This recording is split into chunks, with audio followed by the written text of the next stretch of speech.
Hola, ¿cómo estamos? Bienvenidos nuevamente a Caminando con el Tarot.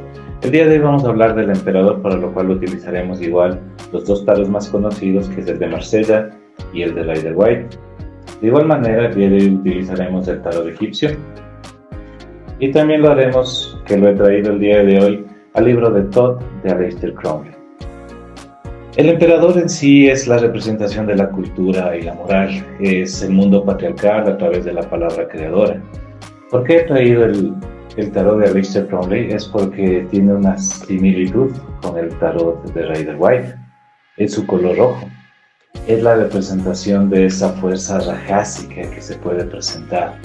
Es el poder como tal, es la representación del ego como tal. Y su escudo dentro del tarot de Marsella tiene mucho que ver con lo que es la conexión con sus poderes celestiales. ¿Por qué los poderes celestiales? Tomemos en cuenta que en la Edad Media, o dentro de lo que eran los reinados en Europa, se consideraban que muchos de los reyes venían por herencia divina, como el caso de los merovingios, ¿no? El reinado de Francia, que se consideraban que eran descendientes del mismo Jesús. Entonces, por eso esta parte patriarcal. También tomemos en cuenta que las funciones que tiene el ser humano, que son la sensación, la intuición, el pensamiento y el sentimiento, entran dentro de este proceso del emperador. Si nos podemos analizar el emperador desde el tarot de Marsella, podemos ver que lo que se observa es el lado izquierdo del emperador, la parte como tal, en cierto aspecto, inconsciente. Y también podemos decir que el emperador, tenemos la dualidad, ¿no? Esa dicotomía que también existía en la emperatriz, en el sentido en que podemos tener un padre amoroso o el gran padre, o también podemos tener la parte tiránica dentro del emperador. Ese padre que en algún momento, quién sabe, devorará a su hijo, representado en la mitología con lo que fue el nacimiento de Zeus y de todos sus hermanos. He traído, como lo hemos hecho durante todo este proceso del podcast, un libro para una pequeña lectura y poder analizar mucho más, ¿no? El libro se llama Arquetipos para una nueva masculinidad. Estos arquetipos son el rey, el guerrero, el mago y el amante. Los autores son Robert Moore y Douglas Gillette, en donde podemos analizar un poquito un párrafo, ¿no? de este libro. A lo largo de la historia, los reyes siempre han sido sagrados. Como hombres mortales han sido relativamente poco importantes. En este caso, es la realeza o la propia energía del rey lo que ha sido relevante. Todos conocemos el famoso grito pronunciado cuando un rey muere y otro espera acceder al trono. ¡El rey ha muerto! ¡Larga vida al rey! El hombre mortal que encarna la energía del rey o la aporta durante un tiempo al servicio de los demás seres humanos, al servicio del reino, de las dimensiones que sea, al servicio del cosmos, es casi una pieza intercambiable, un mero vehículo humano de este ordenamiento y de este arquetipo generativo en el mundo de la vida de los seres humanos. Al ser parte de una descendencia divina, el rey es puesto por un dios o la representación de Dios en la tierra, como el caso de esta carta, que es la representación del dios egipcio Amón, el dios o el rey de los dos sectores de Egipto, el Alto y el Bajo Egipto, que después se denominará Amón-Ra. Aquí Amón es el poder y el ordenamiento social. La parte de Amón quiere decir lo oculto, y tiene en su mano algo que se llama Eka. Este es para la protección de su rebaño.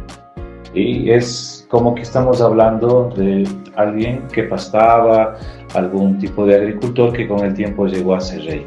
Por eso también dentro de su vestimenta es bastante humilde. Y en sus pies tenemos al león, que es considerado el rey de los animales, y también el león es el animal, al ser un tipo de felino, puede ver en la noche. Aquí también en Egipto se le considera que las ceremonias van perdiendo ese poder emotivo que tiene la parte femenina que ya vimos con la emperatriz y comienza un tipo de solemnidad masculina. También podemos ver o analizar aquí que vienen dos términos muy importantes, que es la amenaza y la promesa. Cuando alguien llega al poder muchas veces lo hace a través de amenaza o a través de la promesa de un cambio. Y por eso también podemos decir que las personalidades de los héroes muertos desaparecen y tendrán que tomar en práctica lo que tiene que ver con el emperador. Por eso esa fuerza, ese poder que existe en el emperador, ese patrón de acción y jerarquía que se va a establecer con los nuevos patrones de jerarquía que tiene el emperador en la actualidad. Destruye todo lo que fue en el pasado para comenzar con un proceso que tiene que ver con su presente.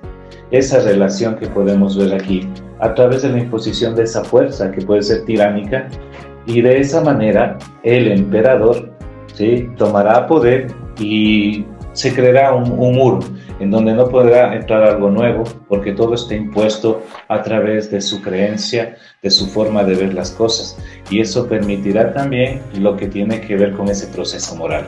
La cabeza de una familia, psicológicamente, socialmente, como lo queramos ver, es el padre. Por eso, de esa manera podemos hablar de que el emperador es el mundo patriarcal, pero también tiene que ver con lo que es la cultura. En lo que es la cultura esquimal, al águila se le considera un animal demasiado rapaz y cruel. Por eso esa representación de lo que es el poder del ego. Aquí una pregunta que cabe para dejar un poco más claro lo que es el emperador es: ¿cómo es tu relación con tu padre? ¿Cómo ves a tu abuelo? ¿Cómo ves a tu jefe? ¿Cómo ves a las personas que son la cabeza de tu sociedad, especialmente en el plano masculino?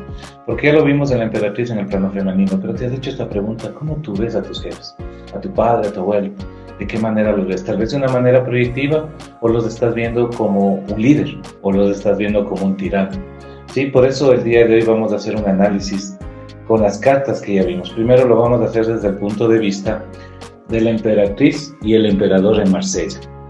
Si usted tiene, ¿sí?, las cartas tal vez en su casa, o puede verlas a través de lo que es la web, puede ver que en el escudo de la emperatriz las alas están hacia arriba, y en el escudo del emperador las alas están hacia abajo.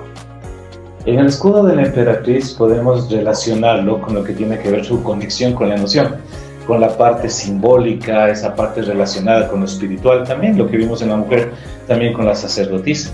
Y en el emperador podemos ver la parte más material, lo que se encuentra pegado a tierra. En el tarot, que lo reestructuraron nuevamente, o lo reconstruyeron, o lo rehabilitaron, o volvieron a hacerlo de una manera diferente, Philip Camoin y Alejandro Jodorowsky, dentro del escudo del emperador, en la parte de abajo se puede ver un huevo, en esta parte de aquí. En esto no se lo ve, pero en el de ellos se estructura con huevo, para hablar de lo que se está planeando más adelante. Es que el emperador también puede ser visto de una manera negativa y positiva. ¿Cómo explico de la manera negativa y positiva? Quién sabe, en su momento Hitler era un gran líder para los alemanes, pero al pasar el tiempo se dieron cuenta de la tiranía que tenía, esa megalomanía que tenía. Entonces el emperador muchas veces somete a través del miedo, devora a sus hijos, como lo que pasó con Cronos y Ceros, ¿no?, que es parte del mito. O también podemos ver la parte de liderazgo, como Nelson Mandela, dentro de lo que es nuestra cultura política que conocemos, para tomar en consideración. Por eso, también otra cosa que tenemos que tomar en cuenta aquí es el juego de miradas. La emperatriz mira de lado, pero con una posición mirando al frente, o sea, posicionada al frente, pero mirando a un lado. El emperador sí mira hacia un costado para dirigirse a la emperatriz. También es la unificación de lo masculino y lo femenino, buscando una resolución, ¿sí? Entonces, para tomar en cuenta. Ahora vamos a la parte numerológica. ¿Por qué me he detenido en esta carta o en este arcano? Es para hacer la relación con las 4 primeras cartas que tenemos. Vamos aquí, por ejemplo, con el 1 y con el 3, ¿sí? Tenemos en la parte superior al mago y en la parte inferior a la emperatriz. El mago es el camino, esa parte de la voluntad y la ley, que comienza a separarse del vientre materno y a un desarrollo de su personalidad, de su propio yo. Entonces, si nos fijamos, es el 1 y el 3. Y ahora si nos vamos a lo que tiene que ver con el 2 y el 4, ¿sí? Es la sacerdotisa, y también tenemos al emperador, el camino femenino de la parte mística, de los deseos y la gracia. Y en lo que es el emperador también esa parte de separarse de los símbolos masculinos y el poder de la totalidad, rompiendo ese patriarcado que hemos visto muy manifestado en la actualidad dentro de nuestra modernidad, para tomar en consideración esa relación que existe entre las cartas. Los primeros cuatro arcanos los hemos analizado, hemos visto al emperador y pregúntate nuevamente, ¿qué representa tu padre, tu abuelo, tu jefe para ti?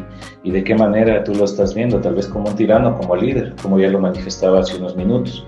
Y algo que quiero dejar claro en este podcast es que el tarot no es solamente para muchos como lo ven adivinatorio, o tal vez un juego de cartas que permita a quien sabe ver el futuro. El futuro uno lo forma. Esto es simbólico. El símbolo es un lenguaje del inconsciente. Siempre lo hemos tenido en nosotros, desde las culturas antiguas, y que con nosotros vive hasta la actualidad.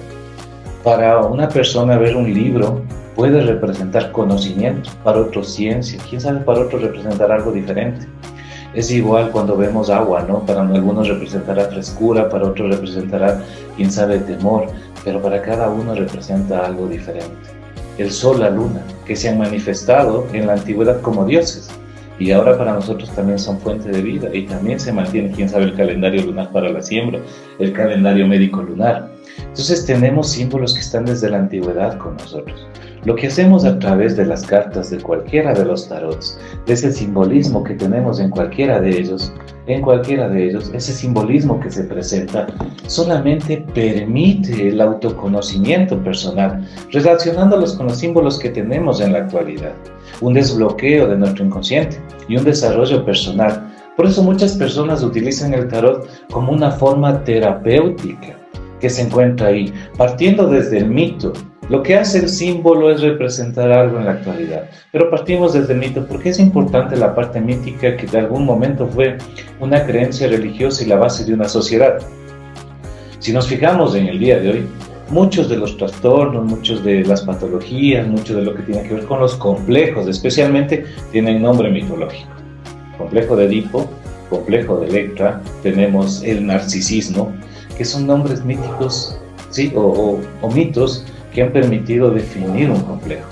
Entonces no lo tomemos al mito o al simbolismo como algo que no está en la actualidad, porque todavía en la actualidad se encuentra con nosotros todo ese proceso, para que quede muy claro y no lo tomemos solamente. Es que fue una pregunta que partió en un video anterior, en uno de los podcasts anteriores, relacionado con el tarot.